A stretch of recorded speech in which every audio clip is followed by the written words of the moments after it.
Good afternoon, Austin. Hope everyone is having a wonderful day today.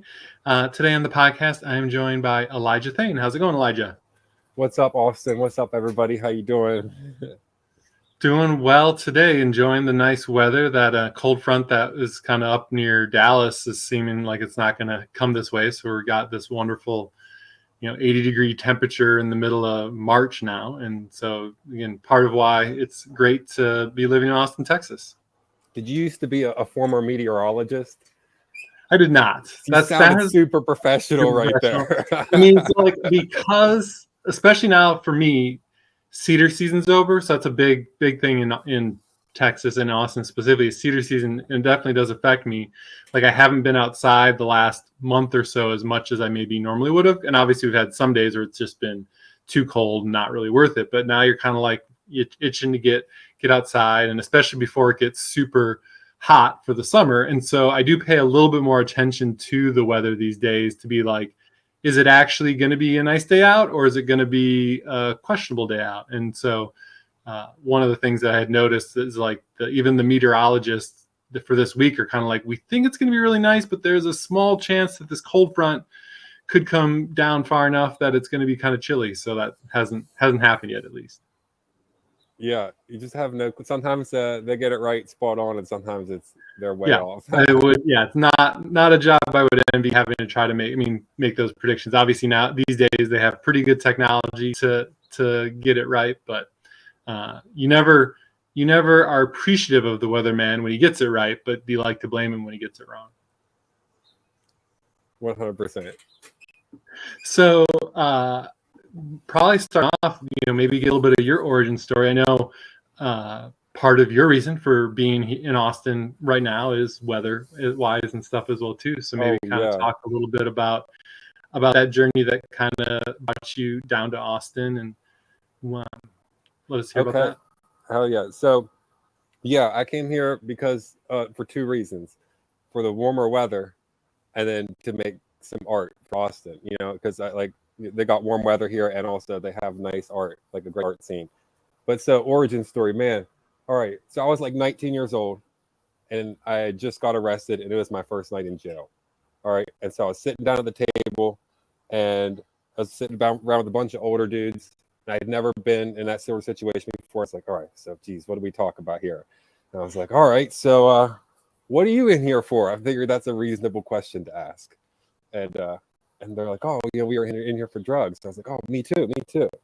And so then I was like, what are you guys going to do when you get out? And they're like, drugs. And then bang, dude, that hit me. I was like, that's going to be me. Because I was like that cyclical pattern. And so I was like, okay, I got to do something different with my life. And so I like that was the moment where it kind of clicked. And I was like, I got to do something different. Like I'd always been creative, but I hadn't I'd never had anybody tell me that you could do something creative as for a living.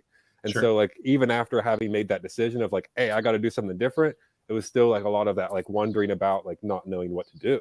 Mm-hmm. But then a couple years later, after getting out of just kind of wandering around aimlessly, knowing what not to do but not knowing what to do, there was still this gap and this void of oh God, something's missing in life.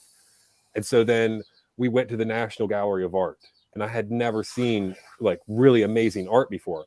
And so we go to the National Gallery of Art, and I see Rembrandt's self-portrait, and it just impacted me in such a powerful way. And I saw many great paintings there, but just that one in particular really resonated with me. And I was like, I didn't know people could paint things like that give people this emotional reaction that was just amazing. I'm like, and this guy did this for a living, and I knew right away, seeing the grandeur of the space. I was like, that's what I'm gonna do.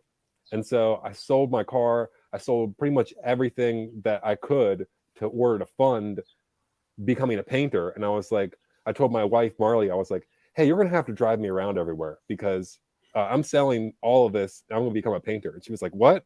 I'm like, yeah, trust me. And so I just went all in and just studied painting as hardcore as I could. And I was like, I want to paint like the old Renaissance masters. So I read every book I could on art history. I watched every documentary on YouTube that I could about art history. And I went and tried to remake all of the Leonardo da Vinci's, the Michelangelos, the Raphaels, I tried to remake all of them and understand it the best I could. And then I got pretty good pretty fast. And then And then so like I was kind of doing portraits and stuff for people, doing little things like that here and there. But then it really kicked off like 2 years ago. I did my first mural. And then after that, everything I was like, I'm just gonna do mural because I found out like murals is where the money was at. You could scale up the composition, the work's public. It's more sellable, and there's also more of a need for it because there's so many places like where it's just, especially if it's a big blank empty wall where it's like, oh my god, you know, there needs to be something there to where it brings in life to the place. And instead of people walking by, I'm like, oh, that's an eyesore. Now they're like, oh, it's beautiful, and they walk by slower. And because, you know, like growing up, I needed that. I needed more of that beauty in my life, and I didn't have that. And so, like being able to recreate that now, it was like that was kind of like that aha, like that third aha moment of like, oh wow, this is what I need to be doing. It's, you know, making things more beautiful. And then, but no one ever told me that whenever I was young, and so like it was just kind of like a stumbling about, figuring out as you go sort of scenario. But you know, like you learn along the way, and you know that's how I ended up. It wasn't like it was planned that way. It's just kind of how it happened. I was like, oh shit, now I'm doing murals. Yeah. No, I mean, usually when you tell your wife, just trust me, don't worry about it, just trust me, that conversation doesn't always go as well as it went in your case of like her actually just trusting you, because a lot of times it's like, oh, I might need some more details than just I'm gonna drive you around all the time. Yeah, yeah. I mean, it even happened again whenever, because like she was still working a regular job. And so she was pretty much paying all the bills for like the first 2 years. I mean, I think the first year I was doing art, I made like $800 the entire year. And I mean, you know, that's nothing. And so I was like, and then the next year it was like $1,500. I'm like, this is not off to a good start, you know? And so, but then I was like, I think you need to quit your job. It's just like, you know, you got to quit the only thing that's actually paying the bills. It's like, well, it's because there's not like that harmony and unity and synergy in the household of like, we're all working towards the same thing. I was like, if that could happen, that's the thing that's going to connect the dots. And then like that, once we start working in harmony, then it's going to flourish. And so she quit her job. And then she, instead of like going to this other job, now she was focusing on helping me with all the things that I was really bad at, like the paperwork and all these stupid things, like trying to fill out the contracts and read all that. And then really from there, it just kicked off. And then every month after that, it just started getting better and better and better. And then, I mean, now it's just like 1,000 times better than what we could ever imagine. And, you know, we had to take that second leap of faith of like, hey, I know that I stopped looking for work, but you're going to have to stop looking for work too. Just go all in on this with me. And, but yeah, it was kind of like that, following your passion.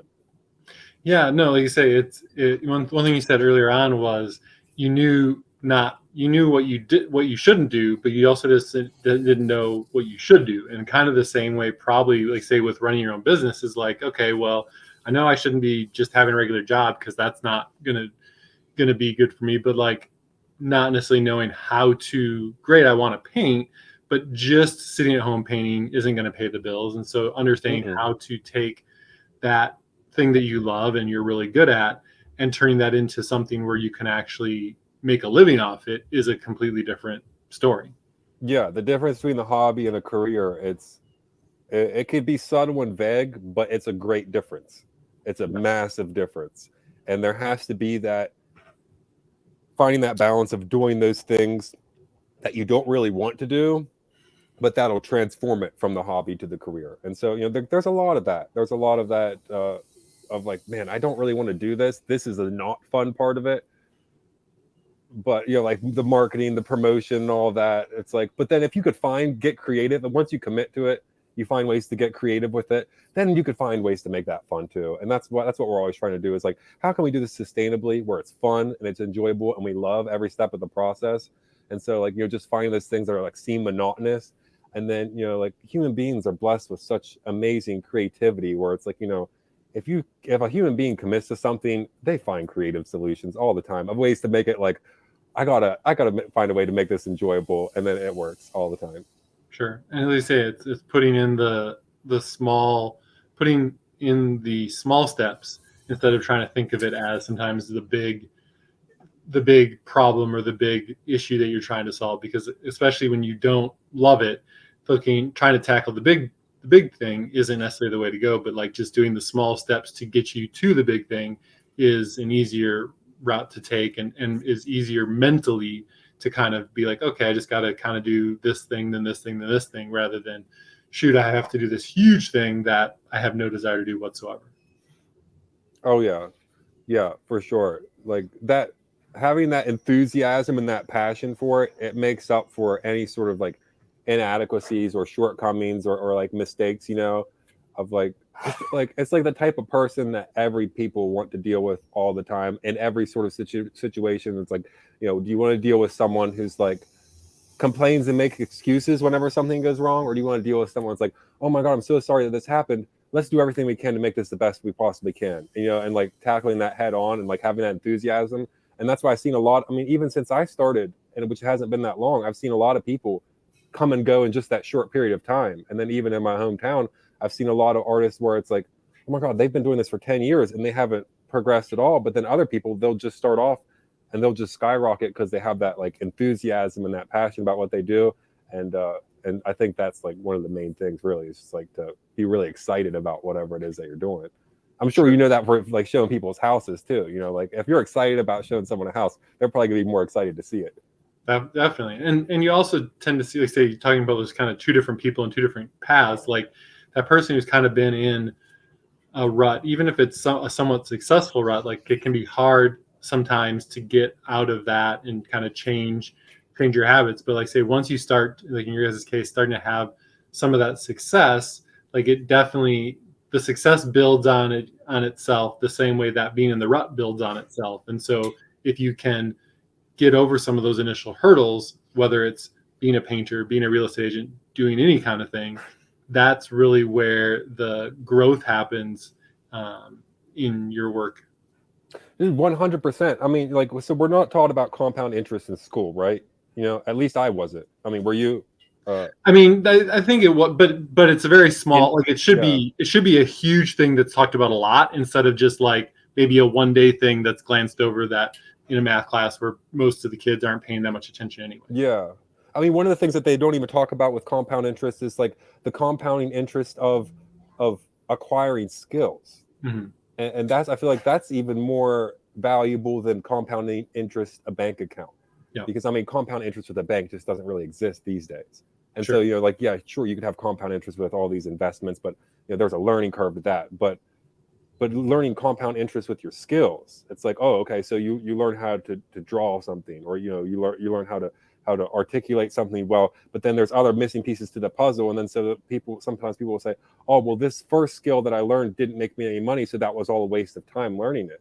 It's like, but no, what if you learn all these other ones and then you combine them all together? Now you have a unique skill set of something that you could offer the world, that really all of your own interests that you have, they're now combining together to make something unique that could be valuable and being offered.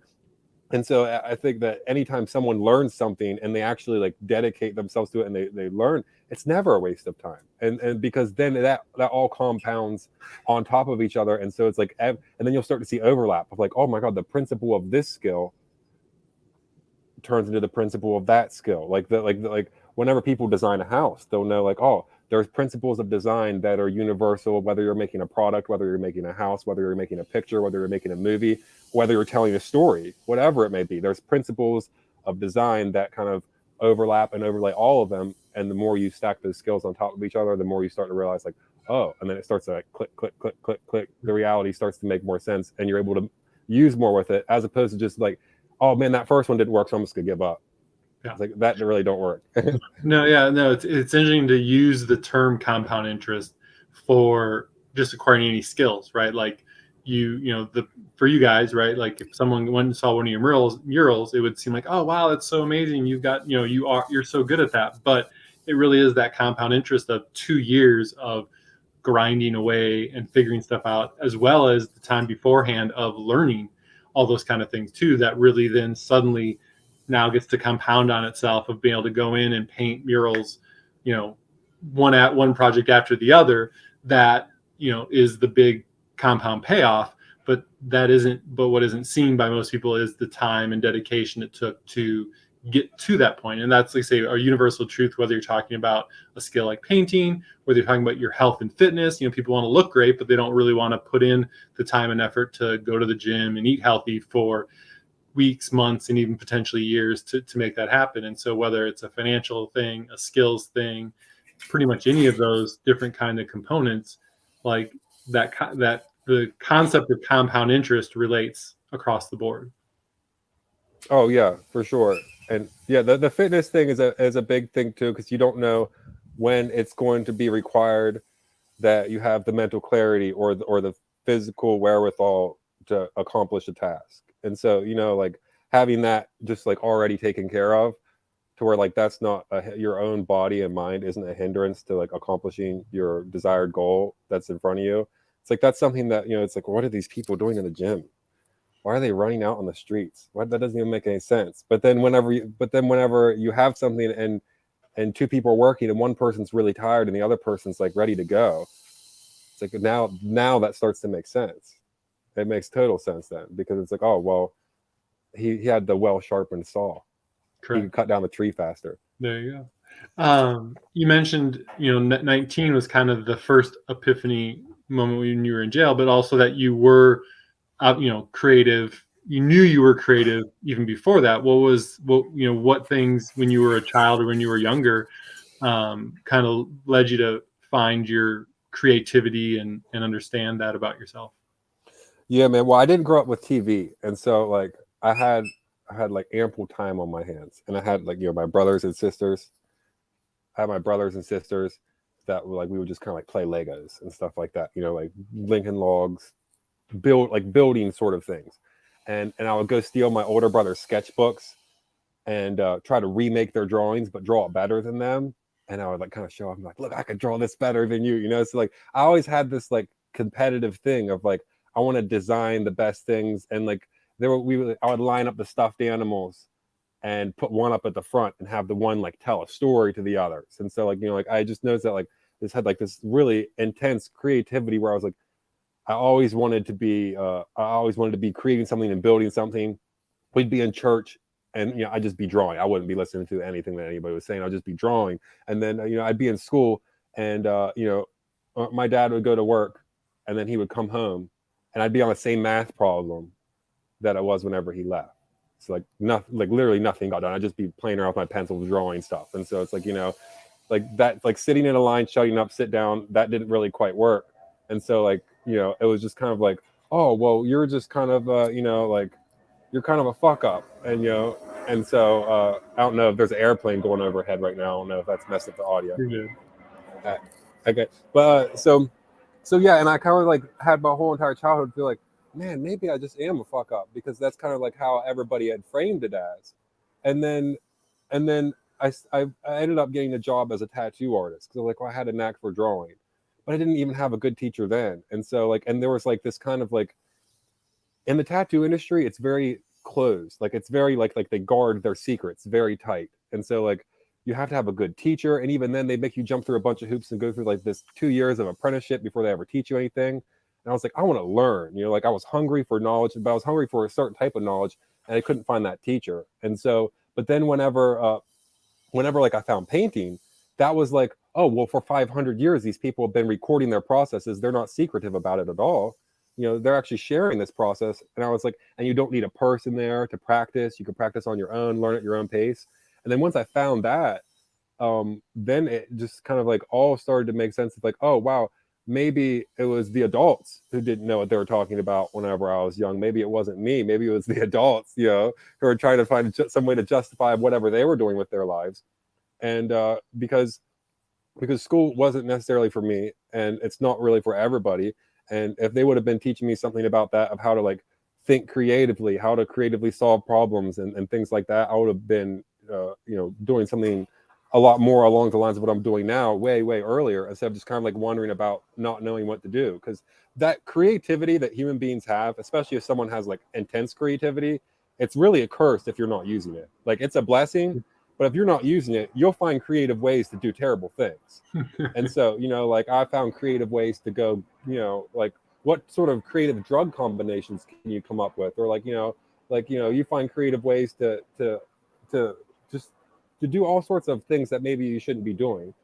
But then Sure. if you have like a something good that you're working towards, it's like now that creativity could be used to help get you towards something more positive, and maybe something that's more harmonious with the world around you and something that benefits everybody, as opposed to something that's, just like trying to survive. And so I always had that like really intense creativity, but I wasn't it's like in my adulthood is whenever I finally learned how to channel that, just through, and art was the main source of learning how to channel that. And then once again, that compounding interest of skills, it's like, oh, now I know how to channel that through a painting. Now you could channel that over to other areas of life, and then you could find more ways to like to have a proper balance of maybe discipline and exploration at the simultaneously. Yeah. No, it's I don't know cool. if that does that make any sense or not. No, it does. I mean, again, it kind of goes back to, early on, it felt, again, unfortunately, for the last, 20, 30 years, like the formal education system has been a huge thing, which in and of itself isn't bad, but like we almost started to eliminate the alternatives. And it's like, not everyone fits in that box. Not everyone should go to college and get a college degree. Like, there are other, we've lost the, things like apprenticeships, which have been a huge thing for hundreds, if not thousands of years throughout human history, of like, hey, this, I'm somebody that's interested in, again, in tattooing or in painting or whatever, like, hey, if they become an apprentice of somebody, they can actually do something they love and acquire a skill and have a way to start earning an income that doesn't require them to take a bunch of classes on stuff that they're never going to remember and are never going to use in the real world, unfortunately. What you mentioned, kind of like that it was kind of probably primarily more sketching and a little bit of painting early on. What was it kind of seeing the art in the museum that kind of really made that transition to deciding to go the painting route, or was, what other types of art and creative outlets have you dabbled in? It was kind of like a religious experience going to the museum. I mean, it was bizarre because I had grown up hearing like Bible stories, like because my parents were Christian, and so, but not having the TV or anything like that, I wasn't really enriched with a lot of like visual material other than like children's books and stuff. So I would do a lot of like, reading children's books, seeing illustrations, drawing pictures. But I'd never, and then in our hometown, it was kind of small. They never had really any amazing art galleries. And so it's the National Gallery of Art is kind of like this old neoclassical sort of architecture. So it's very grandiose, like columns that are like 5 feet radius, or like, just massive, like 100 feet tall, just like, like it's really, really like opulent and just, extravagant and kind of over the top. And so like that on itself has a little bit of like a wow factor to someone who's never seen anything like that in person before. And so like that, and then combined with seeing these old stories, like these ancient stories being articulated in visual ways to where it's not necessarily dogmatic or like propaganda per se, but it's more of like an exploration of the idea, perhaps something along the lines of that really was just like, it fascinated me to where I was like, it shed a new light on the stories. And I was like, because I kind of had like a bad outlook of the religious stories for a while, like in my young adulthood. And I was like, I just don't want anything to do with that. But then it showed me the beauty behind them. And it showed me the beauty behind like the ancientness of them. And then it also showed me the parallel between lots of stories of lots of different religions, of lots of different places over time. And that parallels of seeing that and noticing that of like the Eastern and the Western religions and all the different cultures, how they all kind of come up with these similar motifs and these similar archetypes to tell these stories, which is ultimately what they're telling is the human story. It's like, who are we? How did we get here? Why are we here? Where are we going? Like all those questions that every human being has to wrestle with. What happens after you die? All those like, the great mystery of our own existence, of our own self-awareness. That seemed to be explored in a way that I had just never really seen, that I never knew that we could explore. And so then that opened me up to like, oh wow, I kind of want to explore that because I'm curious about answering these questions, or maybe not even answering these questions, but maybe just asking better questions. Maybe how about something like that? And so and it was some sort of like weird quasi religious experience or something whenever it happened. There was like or it was just kind of like the moment I walked through the doors, I knew like, oh, that's what I'm going to do from now on. And it wasn't like that's the only thing I'm going to do. It was just like, oh, that's what I'm going to do. And then afterwards, and then I learned that life doesn't have to be you do this or you do that. Whoops. Sure. Yeah, I learned like, because a lot of times it'll be like that. It's like you choose a career, and when you choose that career, that means you're not going to do anything else. That means you're just going to do this one thing. And then that's whenever I realized, like, oh, I'm going to do this, and now I'm going to do this, and now I'm going to do this, and now I'm going to do this, and I'm going to connect them back to the center in a way that's harmonious, in a way that is good for everything around me, in a way that's cohesive with the environment that I'm living in a way that elevates and makes things better. Because I think at the end of the day, we all want to be we all want to be the type of people who you feel like you, having lived, had made the world a better place, at least a little bit, for having lived there. And because nobody wants to live where it's like, oh, now I feel like I've been necessarily a burden on society or something, or, like, oh man, I lived and then I just kind of like took and never gave anything back. And so art was kind of like the first realization as to like, oh wow, you can make the world a more beautiful place. And that's kind of where I got like my first, I guess, idea for a slogan was like, well, let's, like, if we want to have like some sort of tagline, let's just call it like, let's make something beautiful, because there's a lot of ugly, dismal, tragic things in the world, and what's a better way to justify the tragedy of existence by finding the beauty in it and finding ways to share that experience with other human beings. It's like I couldn't find a better answer, and so that seemed like a no-brainer for me of like, well then, like, that's just what I'm going to have to do then. It's just make art, and painting seems to be the one that's right in front of my face at the time, so that's where I'll start, is like right where I'm at. Nice.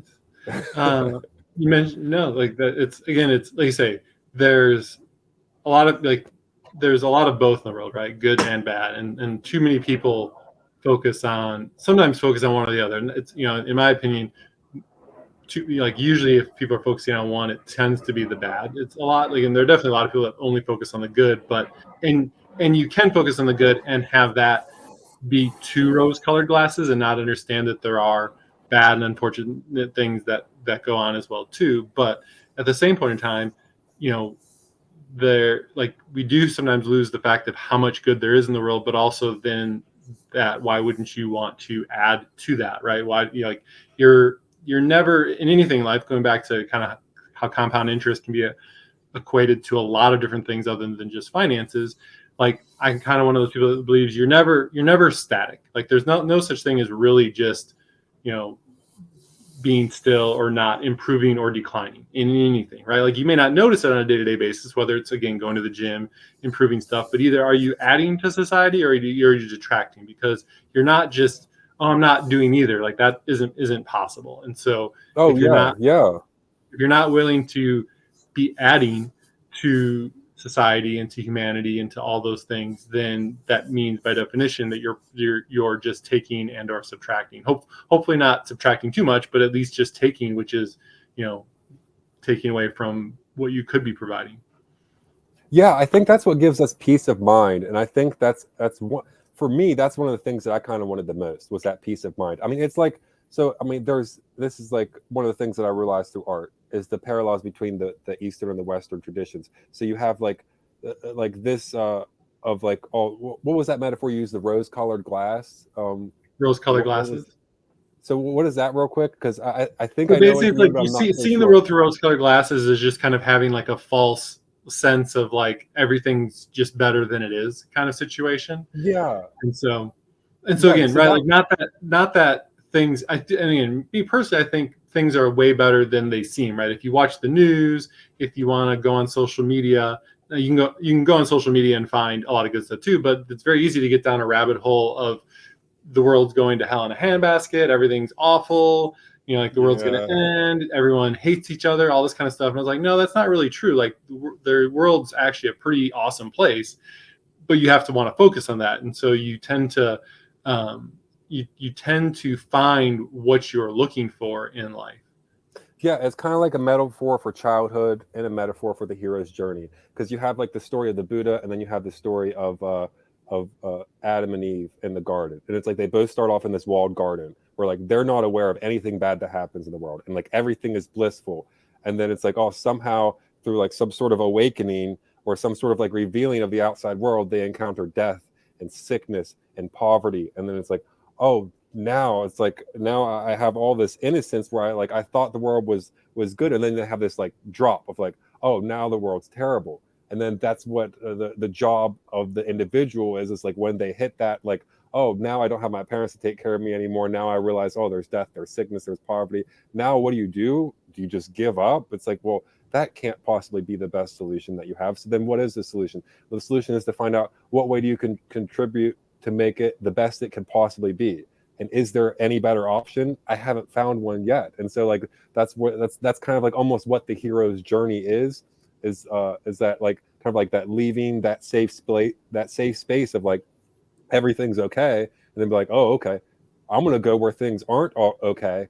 But now once I conquer that, I'm gonna come back to that place where everything seems to be okay with the young ones and bring something back to them to where now the world is a little bit better place. So it's like that you return to home, but now you return to home, but you're in a better situation, and you have you brought something of value back from the darkness on the other side. And I think that's something that, you know, that all those stories, even if you have like all the movies and stuff, that's what they're all about, is that you don't want to be looking at the world and just imagining that it's all perfectly wonderful, but you also don't want to be you don't want to be so upset about the ugliness that you're not willing to do something about it. And that's why I was like, that's why I'm going to paint murals now. I'm going to paint murals because there's ugly walls out there. And so if I can take that ugly wall and make it more beautiful, that's my own version of that. But everybody has their own version of that, you know, and there's infinite need for things like that. And that's what makes me so excited about seeing progress and watching the world unfold and getting older, because you meet people and then you realize like, okay, yeah, there's a lot of messed up stuff, but it's actually not all that bad, because there are a lot of great people out there who are doing their best to take those ugly things and making the world a more beautiful place. And it's like, what else could get people more excited and more hopeful than that? It's like that even in the face of adversity, there's still people who are standing up and conquering that. And that's like that's what we all look up to, right? You know, some people who are out there kicking ass, conquering the world, but in a great way where they're making it more beautiful and they're making the world a better place for everybody.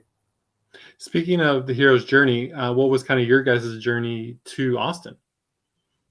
Oh, okay. So Austin. Well, we came down to Austin last year. Okay, so we heard about Austin on the Joe Rogan podcast.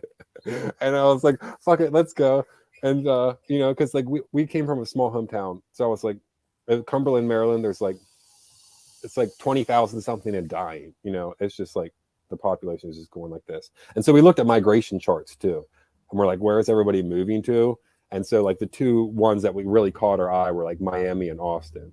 And so we went down to Austin last year. We booked an Airbnb, and this is another like leap of faith that we took. We booked an Airbnb, and it was like the last of our money, and for a whole month. We're like, if we don't find a job down here, we're coming back home dead broke. If we could find the money to get back home. And so it was that huge leap of faith. And it was like week 2 of being in Austin, and we're like, I don't know if we're gonna find a deal. Like we're calling people, emailing people, and we're like, because we didn't even have much of a portfolio at that, and we've done like maybe like 6 murals at that point. And so we were literally just starting off. I was like, I know I could make something good. We just got to find someone to give us a chance. We ended up getting a deal with this guy. He worked at the Bandera Tequila Company. And so we did a mural for them. And that ended up paying for our trip back home and like paying for our trip. And so I was like, we didn't make a huge profit, but at least like it showed us that we could go to a new city. And then after that happened, we're like, let's just keep doing this. And so we started going to new cities, and then just like booking the Airbnb, doing the marketing on our way there, and just trying to find out new deals. And then it started to get to where it's like, maybe a month's not enough. Let's do 2 months. And then so that's what we did this year. We're like, let's just book 2 months. Then we ended up finding more work than what we could do. So like, let's just extend it a month. And so like we just moved into the new Airbnb now, because like the last 2 months was just up. We came down in January, did February, about to do March. And we got deals this time with like a Montessori school, and then we did a massive one for Austin Peace Academy. We're doing their whole entire playground. It kind of looked like a prison yard in there. Like, they had it was just like concrete walls. Mm-hmm. And so we're doing like the animal kingdom all the way around. It's like totally transforming the place. It's awesome. And we found that, I think, like week 2, week 3 of being down here. And that's been keeping us busy ever since, because it's a lot of work. So we've just been working over there with them. What is there specific kinds of murals that you do, or styles or anything like that at all? Or is it pretty wide open? Top quality work. I know that's one. You know, like that's one of my goals is to make it the best I possibly can. And so like as far as style goes, like I think like iconic, clarity. You know, like I want people to get it right away. Especially, it works really well for seeing it through a screen because like a computer screen or a TV screen because you can't really see the subtleties of fine art through a screen. So I figured like my fine art career, the stuff in the exhibits and the galleries, I'll leave that for that. But the murals I want to be able to promote. And so I think clarity, that's an important thing. Like I want people to look at it and understand it and get it right from the beginning and just think like, wow, that's beautiful. But I So don't want it to not a be lot of like, abstract stuff. yeah, but if it is, I can do abstract stuff and make it look like amazing. And so that's the goal is like to have the subtlety in there that will like make you look and capture your attention right away. But I want it to capture your attention from like 300 feet away, 30 feet away, however far away you could get. I want you to be able to look at it. And then I want it to gently like coax you and say like, come here, come take a closer look. And then you start to say, oh, wow, I didn't notice that. I didn't notice this. And you start to notice. And then every single day when you walk past for the rest of your life, you notice something new about it. And so that's kind of the style that I try to go for is like bright, bold, vibrant, but also like something that like catches your eye, but then grows on you at the same time. And to where like every time you walk past it, you notice something new. We do a lot of animals. We've been doing them for like pediatricians, doctors' offices, like dentists, things like that. Like stuff because like people get nervous when they go in. And so like kind of creating like a jungle scene or something in the waiting room where it's just like immersive and you're just kind of like in this almost like you go to a restaurant because you go there for like a branded experience. You go there for not just the food, but the environment. We figured, you know, that could be something that could help benefit a lot of doctors' offices because you go in there and it's like you're in this bland waiting room with some cheap art on the wall or something, or maybe like it's just kind of an awkward, uncomfortable environment. So we'll take that and we'll transform that and make it into something where it's like more immersive and more of an experience. But then we'll also take it to where we do things like you know, like the with the playground. But then we'll do stuff like branded murals where we'll try to take a company and we'll take it to where it's like, okay, what does your company stand for? Like, what type of customer experience do you guys want to have? What type of message? And we try to create that and emulate that story and capture that story of whatever it is that you try to do and put that into a pictorial form and then put that in on display for them, for the employees or the customers to see. And so that's really the main goal is like I want to do it for, I mean, we've done it for private collectors too, but my main goal is to do it for like the companies and the brands and like and the businesses that need something like that, but where it's like advertisements could get kind of boring, you know, and they get kind of like intrusive, you know. Sure. But art has a way of like where you actually want it to be there. And so it's a way where you could kill two birds with one stone. You could have the advertisement, but you're not intruding on someone's space or on like on someone's like cognitive function with like all of these numbers and all of this like crazy, you know, like advertisement where it's like, oh, now it's a work of art, but it encapsulates this it encapsulates the mission of the company on like the side of their building or in their work area or in their waiting room or maybe on the side of the road or something like that. And so that's the stuff that we're trying to do more of and that we're trying to find more companies to work with there. And it's like just the beginnings of that sort of work. And so we've been reaching out to a lot of different companies. The Bandero Tequila Company kind of started that one off. Sure. But no, yeah, anytime you can finally kind of get that client that, you know, that kind of gets you into the market you want to be in is always helpful for finding the next one and having, again, you know, proof of concept and a portfolio that kind of shows what you can do and are capable of. yeah, epic space battles, a laser battle in space. That's on the bucket list. We got to find someone to do that. You know, Blazer Tag? There you go. That'd be a good place for that. Yeah. For people that are trying to, you know, that are interested in your artwork or, you know, trying to find out more about you, what are the best places to kind of connect and kind of see what you got going on? Okay, so Elijah Thane Art. Wait, hold on, wait. Elijah, sorry. ElijahThane.com. That's the website. That's kind of like the portfolio. ElijahThane.com is where you go and you see like all of the, like we usually kind of like keep updated of all the murals. And then we have like all the fine art stuff and all of that, you know, like the artist portfolio, resume, all that boring stuff for like galleries and things like that. And then also like we have like the catalog of the paintings that we do, the art murals, which are really, really cool. Like, but they're kind of like a separate thing. But then what we do is we do the YouTube channel. We've been making videos. And so just like, I think it's just at Elijah Thane on YouTube. And so with an E at the end. With an E, Elijah Thane. that one doesn't have an E. On your regular one, that has an E. So okay, but yeah. So yeah, the at Elijah Thane on the YouTube channel. We've been making videos. That's another medium that I've been really getting into, fascinated with. Love. Oh yeah, that's right. that'll actually get you somewhere instead of a 404 page. Nice. But yeah, YouTube, I've been loving making videos. We're actually making a video about the Austin Peace Academy. It's going to be I Painted a Playground. That's going to be coming out here in the next month. It's going to be a banger. We've made all different types of videos so far. We're just getting started and learning the videos, but that's another medium where like I'm super excited about. And we're actually going to take the whole entire summer and invest all into YouTube and just go all in into making videos. So I'm super excited about that. That's probably going to be the main one to keep up with everything is YouTube. Nice. That's awesome. Well, I appreciate taking the time to chat. Like I say, it's a cool story and some fun things you guys got going on. Hey, Troy, I appreciate it, man. Thank you so much. Peace, everybody in Austin. Yeah, Austin. Hope everyone has a wonderful rest of your guys' day. Have a good one.